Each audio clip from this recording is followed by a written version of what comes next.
Hi everyone, structure of atom पढ़ रहे थे हम लोग और इसमें ऑर्बिटल्स के शेप्स को देख रहे थे। एस और पी ऑर्बिटल्स के जो शेप्स थे काफ़ी डिटेल में समझे थे हम लोग और उसको लिखे भी थे, बनाए भी थे।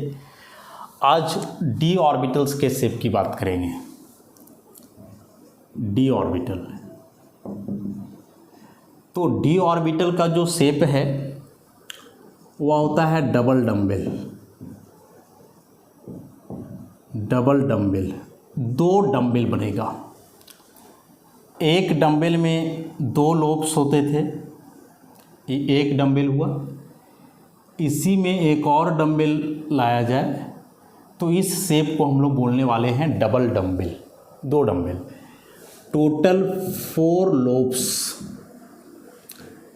अब इसमें से साइन की बात करें, लोब के ओरिएंटेशन की, तो कुछ इस प्रकार से इस बार होता है। मतलब कि एक डंबल में जो दो लोब्स हैं, दोनों लोब सेम फेज में है, प्लस प्लस साइन है। फिर दूसरे डंबल के जो दो लोब्स हैं ये दोनों भी सेम फेज में है, दोनों में सेम साइन है। लेकिन एक दूसरे डंबल के लोब की बात करें तो फिर इसमें अलग अलग है, प्लस माइनस। ऐसे इसको ऐसे समझो कि ई मान लो कि एक डंबल हुआ, ई दूसरा डंबल हुआ, ऐसे, ठीक। ई जो है मॉलिक्यूलर एक्सिस है, इंटरन्यूक्लियर एक्सिस मान लो इसको। तो इस बार ऐसे होगा, पहले जो डंबल में हम लोग देखे थे पी ऑर्बिटल में, तो उसमें डंबल तो ऐसे ओरिएंट होता था ना, एक नीचे तो एक ऊपर, डायरेक्शन अपोजिट था, तो एक में प्लस दिया एक में माइनस। इस बार यही डंबल ऐसे होगा, और जब ऐसे होगा तो देखो दोनों अब सेम साइड में आ गया ना, और दूसरा फिर ऐसे हो जाएगा इस प्रकार से। तो ई दोनों लोब एक तरफ तो सेम साइन, ई दोनों लोब एक तरफ तो सेम साइन। लेकिन एक इसके लोब और एक इसके लोब की बात करें तो दोनों अपोजिट साइड हुए, एक ऊपर तो एक नीचे, इसलिए एक में प्लस और एक में माइनस। तो इस तरह से ओरिएंटेशन होगा।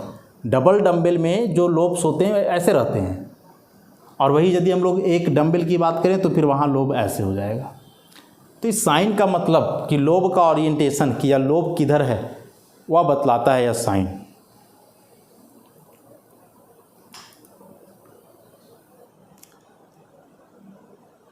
तो अब डी में जो है टोटल 5 ऑर्बिटल्स हम लोग पढ़े, और डी में जो 5 ऑर्बिटल्स पढ़े उन पांचों ऑर्बिटल्स के शेप को फिर से बारीकी से एक्सप्लेन करेंगे। अच्छा, अब यहाँ यदि हम लोग बात करें नोड की, तो डी ऑर्बिटल है, डी के लिए जो एंगुलर क्वांटम नंबर है एल, उसका वैल्यू होता है 2। तो एल 2 है, इसका मतलब हुआ कि जो नंबर ऑफ एंगुलर नोड होगा, नंबर ऑफ एंगुलर नोड, यह भी कितना होगा, 2 होगा, क्योंकि जितना एल का वैल्यू वही नोड होता है। तो 2 है एल का वैल्यू, तो एंगुलर नोड भी कितना होगा, 2। एंगुलर नोड मतलब कि ये प्लेन्स जो बनते हैं। अब जैसे मान लो ये जो 5 हैं, डी एक्स वाई है, डी वाई जेड है, डी जेड एक्स या एक्स जेड है, उसके बाद D X square minus Y square है, और एक लास्ट में डी जेड स्क्वायर है। ये 5 ऑर्बिटल्स डी में होते हैं। पांचों के शेप की बात करें यदि हम लोग, तो इसके पहले जो पी ऑर्बिटल्स हमने पढ़ा, तो पी ऑर्बिटल में क्या था, उसका जो नाम था पी एक्स पी वाई, मतलब सब में एकक एक्सिस लगा हुआ था। और सब में एकक एक्सिस लगा हुआ था, इसका मतलब कि वहाँ इलेक्ट्रॉन कोई एक्स एक्सिस माने कोई एक एक्सिस की तरफ था, 2 एक्सिस खाली बच जा रहा था। इस बार देखोगे तो सब में 2-2 एक्सिस लगा हुआ है, मतलब इस बार इलेक्ट्रॉन कोई एक एक्सिस की तरफ नहीं होगा, या तो 2 एक्सिस की तरफ होगा या 2 एक्सिस के बीच में होगा। तो यदि यहाँ एक्स वाई लगा हुआ है तो इसका मतलब हुआ पहले आप एक्स और वाई एक्सिस खींचो, तो ये एक्स एक्सिस हुआ हॉरिजेंटल वाला, और ऐसे तिरछा करके हम लोग खींचते हैं वाई एक्सिस। अब ये जो 2 डंबल हैं, ये दोनों डंबल में से एक डंबल को ऐसे एक्सिस के बीच में रख दोगे,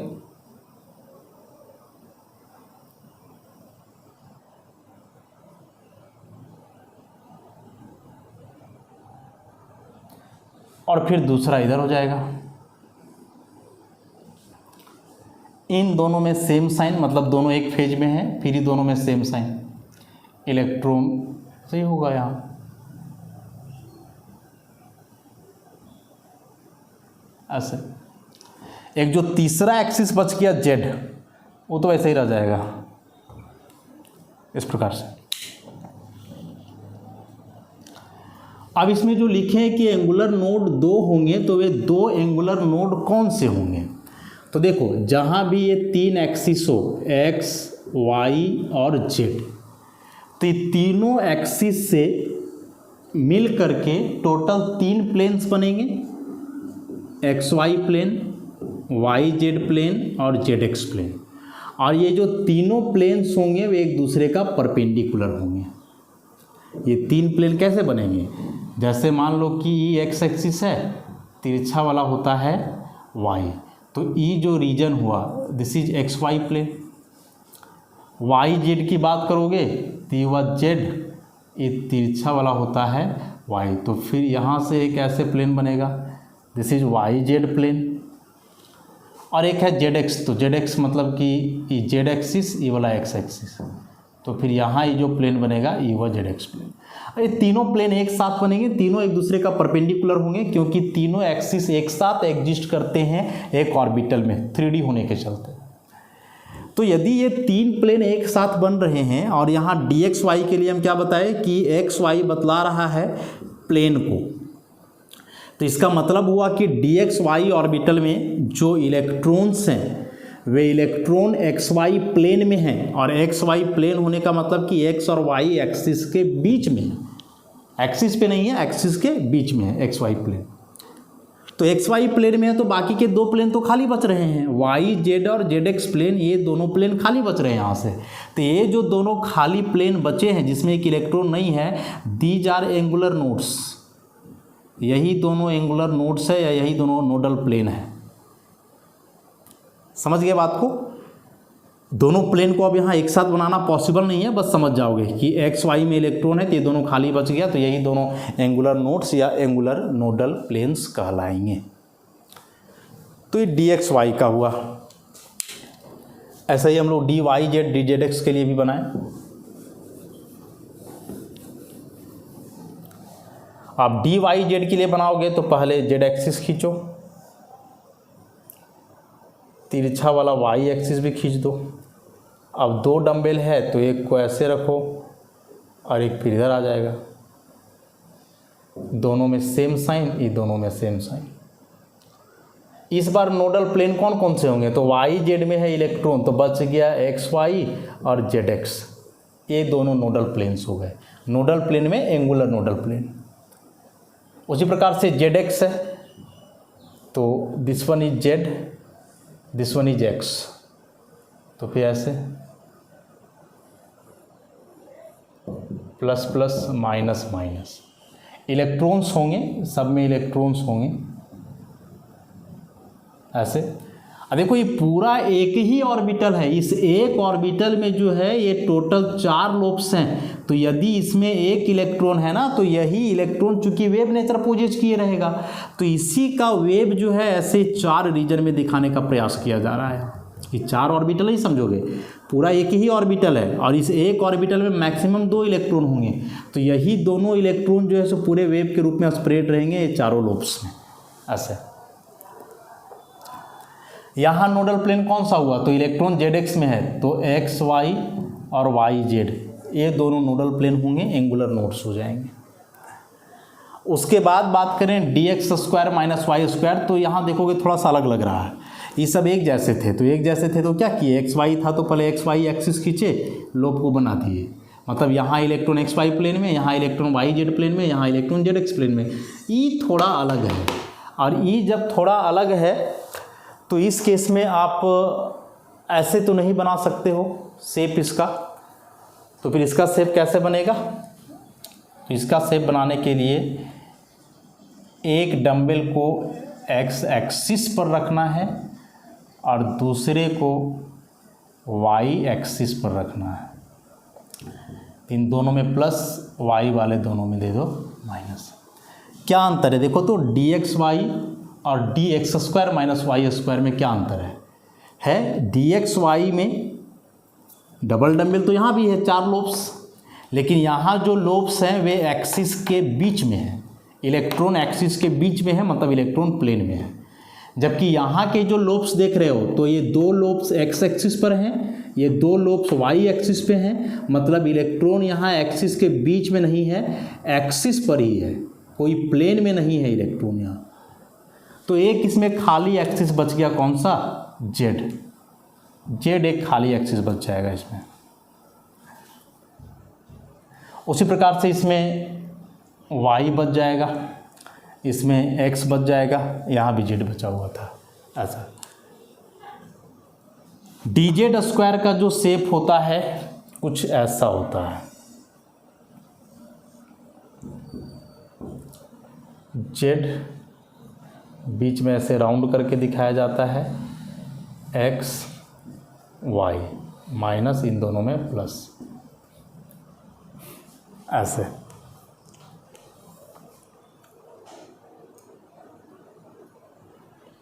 अब बोलोगे तो थोड़ा अलग हो गया, थोड़ा क्या पूरा ही अलग दिख रहा है। इस सब में तो ठीक था, चार लोब चार लोब चार लोब चार लोब, मतलब कि दो डंबल, यहाँ भी दो डंबल, यहाँ भी दो डंबल। यहाँ तो एक ही डंबल दिख रहा है और फिर बीच में गोल जैसा कुछ दिख रहा है, तो ये फिगर में तो थोड़ा सा ठीक नहीं लग रहा है। कुछ तो ठीक नहीं लग रहा है, तो उस फिगर को काफ़ी डिटेल में एक्सप्लेन करेंगे अभी कि यह डी जेड स्क्वायर का शेप ऐसा आया कहाँ से। अभी ये जो 5 शेप्स बनाए गए हैं डी के पांचों ऑर्बिटल्स के लिए, इन पांचों शेप्स के आधार पर एक ही बात अभी कंक्लूड करना है हम लोग को। और कंक्लूड क्या करना है कि ये तीनों ऑर्बिटल्स एक जैसे हैं, जिसमें electrons lies in between the axis, मतलब कोई प्लेन में है। और ये दोनों एक जैसे हैं जिसमें electrons lies along the axis, not in between the axis, बल्कि इलेक्ट्रॉन कहाँ है? Along the axis. समझ गए बात को? तो इस केस में इलेक्ट्रॉन, मतलब ये तीनों ऑर्बिटल डी के एक समान हैं, क्योंकि इन तीनों में इलेक्ट्रॉन एक्सिस के बीच है, लोब एक्सिस के बीच होता है। ये दोनों एक समान हैं क्योंकि इसमें इलेक्ट्रॉन जो है, ये दोनों में इलेक्ट्रॉन एक्सिस पर है, एक्सिस के बीच नहीं है। ये चारों फिर ठीक थे कि सब में चार चार लोब था, दो दो डंबल, लेकिन इसमें थोड़ा सा हम लोग को दिक्कत हो रहा है। तो दिक्कत हो रहा है तो उसको समझते हैं, एक्सप्लेन करते हैं। आता है एग्जाम में, इसमें से कोई भी 4 ऑर्बिटल्स दे देंगे, बोलेगा किस ऑर्बिटल में इलेक्ट्रॉन एक्सिस के अलोंग है, किस ऑर्बिटल में इलेक्ट्रॉन एक्सिस के बीच है, प्लेन में है। ऐसे नोडल प्लेन का नाम लिखने आएगा। देखो ये तीनों में तो हम लोग प्लेन का नाम लिख दिए, ये एक्स वाई था तो यहाँ नोडल प्लेन वाई जेड और जेड एक्स, यहाँ एक्स वाई और जेड एक्स, यहाँ एक्स वाई और वाई जेड। ये दोनों में अभी नोडल प्लेन की बात नहीं किए हैं, चूँकि इसमें इलेक्ट्रॉन एक्सिस के बीच में नहीं है, एक्सिस पर ही आ गया है एक्स और वाई पे। यहाँ एकमात्र एक्सिस खाली बच रहा है, जेड एक्सिस। तो एक एक्सिस खाली होने से उसमें कोई प्लेन नहीं बनेगा। ऐसा नहीं है कि इसमें नोड नहीं होगा, लेकिन उस नोड का ऐसे नाम हम लोग नहीं लिख पाएंगे। उसी प्रकार से इसमें भी होता है। तो इसमें किस प्रकार का नोड बनता है वो हम लोग देखते हैं।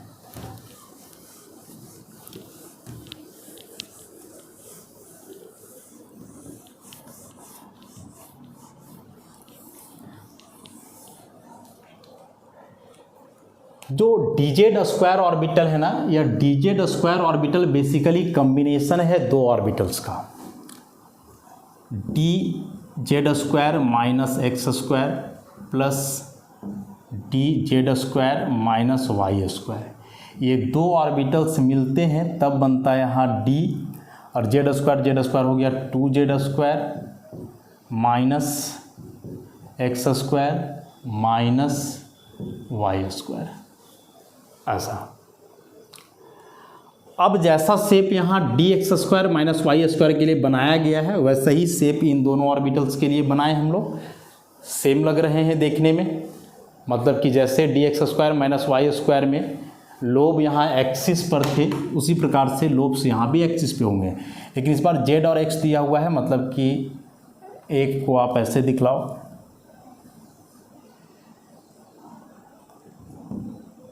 जेड, और फिर एक को दिखा दो एक्स पे, जेड वाले में प्लस एक्स वाले में माइनस। वैसे यहाँ Z square minus Y square है, तो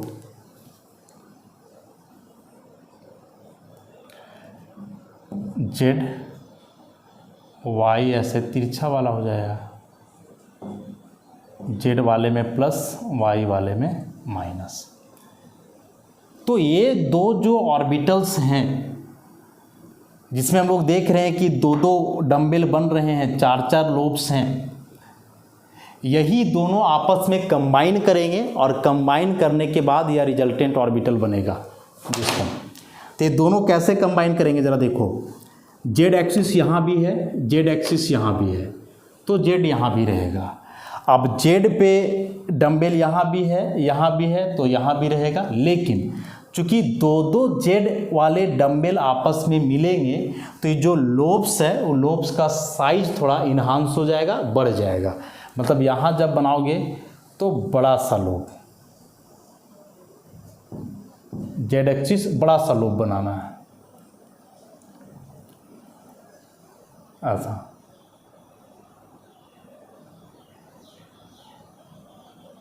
इस प्रकार से प्लस साइन यहाँ भी है तो यहाँ भी दोनों में प्लस साइन देंगे। अब ये जो एक्स और वाई बच गए तो इस एक्स और वाई को बना दो ऐसा, ये एक्स के लिए हुआ माइनस माइनस और एक वाई के लिए हो जाएगा माइनस माइनस। एक्स में भी यहाँ माइनस है, वाई में भी माइनस है। तो अब हम लोग देख क्या रहे हैं कि यहाँ एक्स और वाई वाले जो लोब्स हैं उनमें सेम साइन है, इसका मतलब ये सेम फेज में है। और जब दो एक्सिस सेम फेज में हो तो मिल करके वह एक प्लेन बन जाता है। और इसी प्लेन को दिखाने के लिए हम लोग यहाँ ऐसा करेंगे, ये जेड एक्सिस का जो लोब है वो तो रहेगा ही, ये रहेगा ही ऐसा,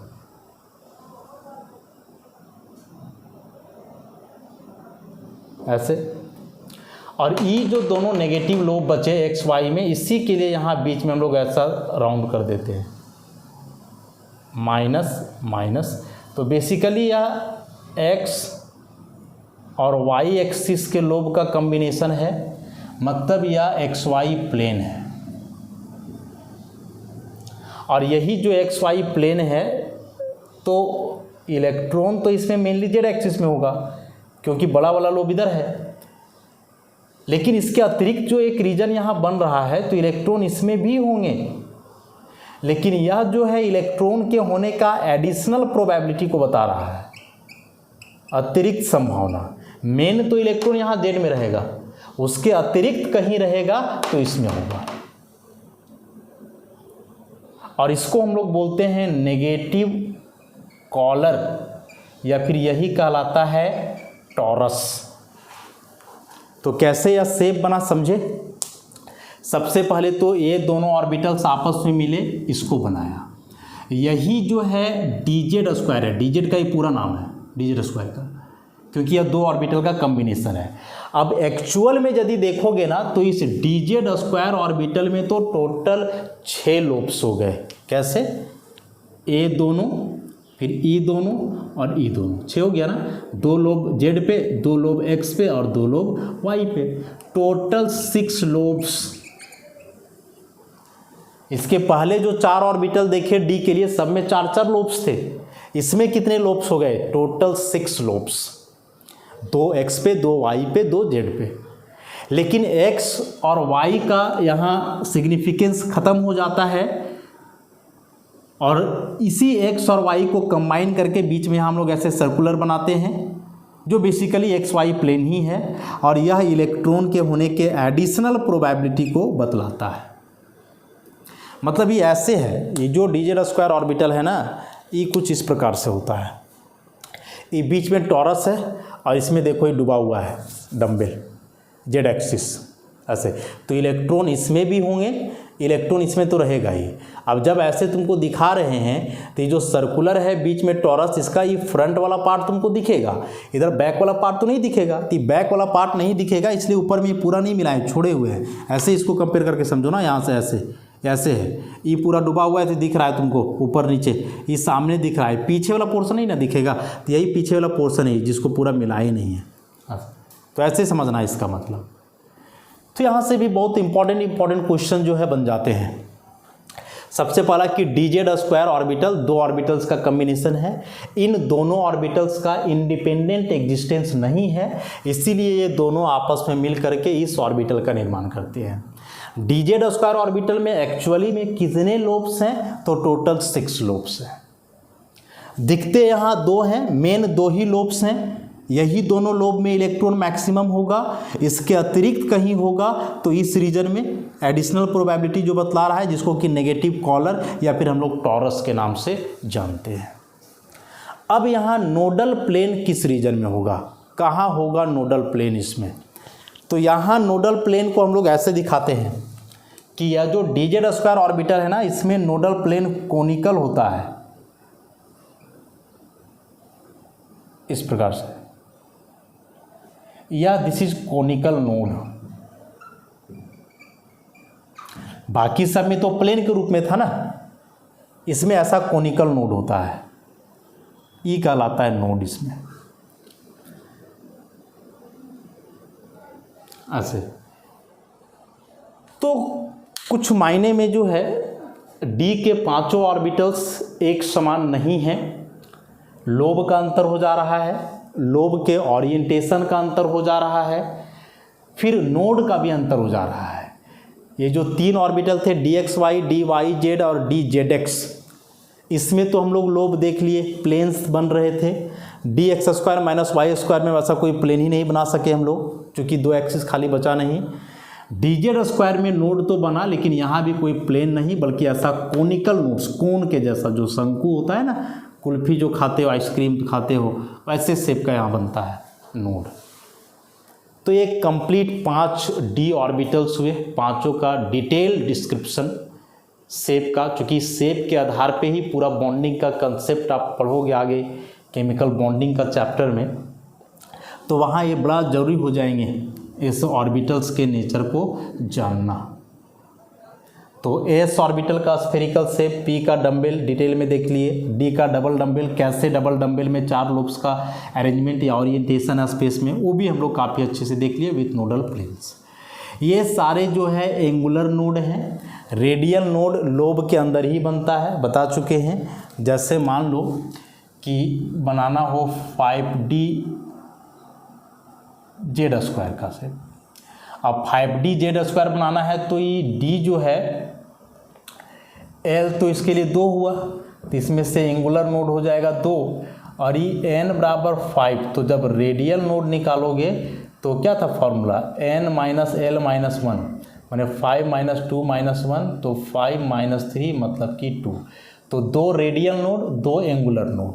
तो इसी शेप की यदि बात करोगे तो ये दोनों जो कोण बन रहे हैं, यही दोनों कोण यहाँ कहलाएंगे एंगुलर नोड।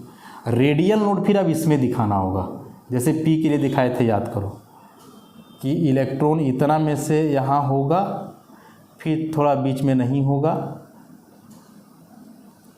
फिर इलेक्ट्रॉन है बीच में, फिर नहीं है, उसके बाद लास्ट में इलेक्ट्रॉन फिर है, वैसे इधर भी होगा। तो ये जो 2 रीजन बच रहे हैं, दीज आर रेडियल नोड्स।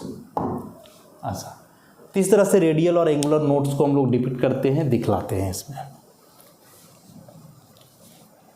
तो अच्छे से समझ लोगे इस ऑर्बिटल के कंसेप्ट को, ऑर्बिटल के शेप को।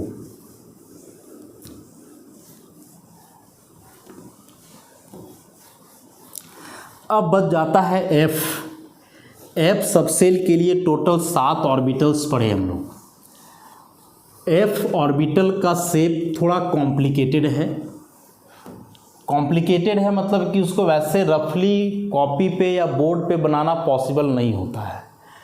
और सबसे बड़ा बात कि वे एफ ऑर्बिटल्स उतने मायने नहीं रखते हैं, क्योंकि जो भी बॉन्डिंग का कंसेप्ट आप पढ़ोगे आगे, उसमें जो ऑर्बिटल्स इन्वॉल्व होते हैं वे बेसिकली एस, पी और डी के होते हैं। एफ ऑर्बिटल्स का इन्वॉल्वमेंट जनरली जो कॉमन कंपाउंड्स है उनमें होता नहीं है। तो एफ ऑर्बिटल का कॉम्प्लेक्स शेप है, नहीं है ऐसा बात नहीं है, लेकिन कॉम्प्लेक्स शेप है, तो शेप को ऐसे रफली बोर्ड या कॉपी पे ड्रॉ करना पॉसिबल नहीं है। उसको आप गूगल वगैरह में देख सकते हो, शेप वहाँ दिखाई देंगे एफ का, देख के ही समझ में आ जाएगा कि कॉम्प्लेक्स शेप है। तो उस एफ ऑर्बिटल के शेप की बात हम लोग नहीं करने वाले हैं। एस, पी और डी को देख लिए ना पूरी तरह से, और यही ऑर्बिटल्स इंपॉर्टेंट भी हैं। आगे जब हम लोग बॉन्डिंग पढ़ेंगे उसमें यही ऑर्बिटल्स इन्वॉल्व होंगे। तो इसके बाद अब एक अंतिम क्वांटम नंबर बच जाता है और वह है spin quantum number. Spin quantum number दिया गया था ओलेनबेक और गाउडस्मिट के द्वारा। यह जो है श्रोडिंगर वेव इक्वेशन का सॉल्यूशन नहीं है। श्रोडिंगर वेव इक्वेशन से 3 क्वांटम नंबर आए, प्रिंसिपल, एजीमुथल और मैग्नेटिक। सेल बतलाया, सबसेल बताया, ऑर्बिटल बतलाया। यह स्पिन क्वांटम नंबर क्या बतलाएगा? तो spin quantum number spin orientation को बतलाता है। स्पिन ओरिएंटेशन को बतलाने का मतलब क्या हुआ? मतलब हुआ जैसे शुरुआत में हम लोग रदरफोर्ड एटॉमिक मॉडल में पढ़े थे कि जो इलेक्ट्रॉन होता है उसका प्लैनेटरी मोशन होता है। प्लैनेटरी मोशन मतलब कि वह इलेक्ट्रॉन एक बार अपने एक्सिस में घूमता है, फिर न्यूक्लियस के चारों तरफ घूमता है। तो अपने एक्सिस पे जो घूमता है इलेक्ट्रॉन वही कहलाता है उसका स्पिन मोशन। तो स्पिन मोशन का मतलब हुआ motion of electron in its own axis, अपने खुद का एक्सिस पे इसका मोशन। तो एक इलेक्ट्रॉन अपने एक्सिस पे 2 प्रकार का मोशन रख सकता है, एक क्लॉकवाइज, दूसरा एंटी क्लॉकवाइज। मान लो कि यह एक्सिस है इलेक्ट्रॉन के रिवॉल्यूशन के लिए, मूवमेंट के लिए, ऐसा। तो यह जो एक्सिस है इसमें इलेक्ट्रॉन या तो ऐसे रिवॉल्व कर सकता है या तो ऐसे करेगा। यदि इस तरह का है, मतलब ऐसे देखो, ऐसे एक्सिस है और इलेक्ट्रॉन इस तरफ से जा रहा है, ऐसे ऐसे ऐसे। तो ऐसे जा रहा है मतलब कि देख रहे हो राइट साइड से इसका मूवमेंट हो रहा है, मतलब ये कहलाएगा क्लॉकवाइज स्पिन। क्या कहलाएगा? Clockwise spin. और इसमें जो देख रहे हो कि इलेक्ट्रॉन ऐसे आ रहा है, ये लेफ्ट होकर के, तो ऐसे स्पिन को हम लोग बोलते हैं एंटी क्लॉकवाइज स्पिन। तो एक इलेक्ट्रॉन का अपने एक्सिस पे या तो क्लॉकवाइज स्पिन हो सकता है या एंटी क्लॉकवाइज स्पिन हो सकता है। ये दोनों स्पिन जो है इलेक्ट्रॉन दिखा सकते हैं। अब इसमें बात करें हम लोग इस स्पिन क्वांटम नंबर की, तो सिंबल तो इसका एस होता है, एक इसका सिंबल एमएस भी होता है। तो यह एमएस कहलाएगा मैग्नेटिक स्पिन क्वांटम नंबर। जैसे एमएल था मैग्नेटिक एंगुलर क्वांटम नंबर, ये हो जाएगा मैग्नेटिक स्पिन क्वांटम नंबर। तो इसके लिए 2 वैल्यू होते हैं, एक होता है +1/2, दूसरा होता है -1/2। तो यदि कोई इलेक्ट्रॉन का ऐसे क्लॉकवाइज स्पिन है तो क्लॉकवाइज स्पिन के लिए एमएस का वैल्यू हम लोग +1/2 देंगे, और यदि ऐसे एंटी क्लॉकवाइज स्पिन है तो इसके लिए एमएस का वैल्यू -1/2 देंगे। ऐसा लिया गया है कस्टमरी। देखो प्लस माइनस साइन का अंतर है, वैल्यू सेम है, 1/2 यहाँ भी है, 1/2 यहाँ। यह प्लस माइनस साइन बता रहा है कि ये दोनों इलेक्ट्रॉन अपोजिट स्पिन में होंगे। कोई ज़रूरी नहीं है कि प्लस वाला क्लॉकवाइज ही होगा, माइनस वाला एंटी क्लॉकवाइज ही होगा, ऐसा कोई ज़रूरी नहीं। माइनस इसको भी रख सकते हो, प्लस उसको भी। लेकिन चूंकि ऐसा चलते आ रहा है, एक ट्रेडिशनली चलते आ रहा है ऐसा कि क्लॉकवाइज वाले को +1/2 देते हैं, एंटी क्लॉकवाइज स्पिन को हम लोग -1/2 देते हैं। तो यही याद रखोगे आप। एक ऑर्बिटल को जनरली हम लोग ऐसे एक बॉक्स बना करके दिखलाते हैं, हालांकि ऑर्बिटल का अलग अलग शेप है जो डिटेल में हम लोग देख चुके हैं अभी, लेकिन ऐसे बॉक्स बनाते हैं। इस बॉक्स में चूँकि यह एक ऑर्बिटल है और एक ऑर्बिटल में हम लोग पढ़े कि मैक्सिमम 2 इलेक्ट्रॉन्स होंगे, तो ये 2 इलेक्ट्रॉन को यहाँ एरो से दिखलाया जाता है, और ये जो एरो का डायरेक्शन है वह अपोजिट होगा। एक का एरो ऊपर तो एक का नीचे। जिसका एरो ऊपर है बोला जाता है कि वह क्लॉकवाइज स्पिन में है, और जिसका एरो नीचे है उसके बारे में बोला जाता है कि यह एंटी क्लॉकवाइज स्पिन में है।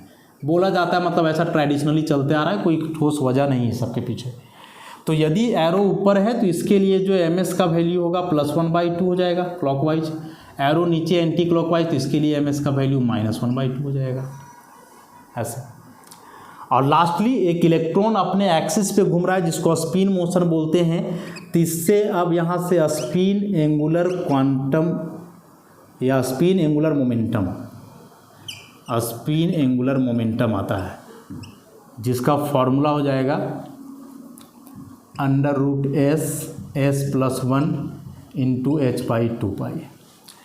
3 मोमेंटम पढ़ चुके हम लोग। एक पढ़े थे ऑर्बिट एंगुलर मोमेंटम जो इलेक्ट्रॉन के 2D मोशन को बतलाता था, जिसका फॉर्मूला था mvr बराबर nh/2π।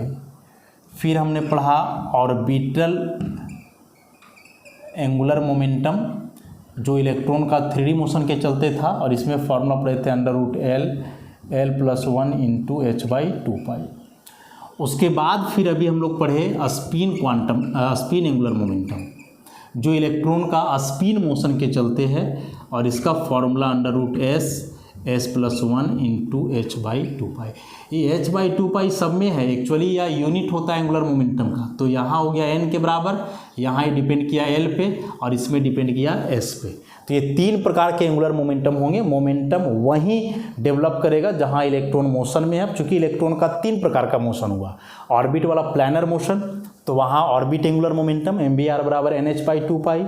ऑर्बिटल में घुमा तो 3D मोशन, तो उसके लिए ऑर्बिटल एंगुलर मोमेंटम हुआ under root l plus 1 into h/2π। उसके बाद अपने एक्सिस पे घुमा स्पिन मोशन, तो उसके चलते जो एंगुलर मोमेंटम बना वह स्पिन एंगुलर मोमेंटम, और इसका फॉर्मूला हो गया under root S plus 1 into h/2π।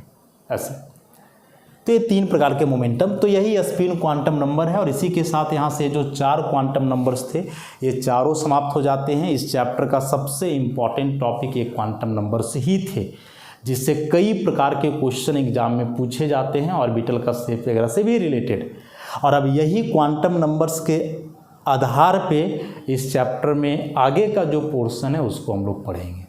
तो बाकी का डिस्कशन फिर हम लोग नेक्स्ट लेक्चर से करते हैं। आज के लिए इतना ही, धन्यवाद।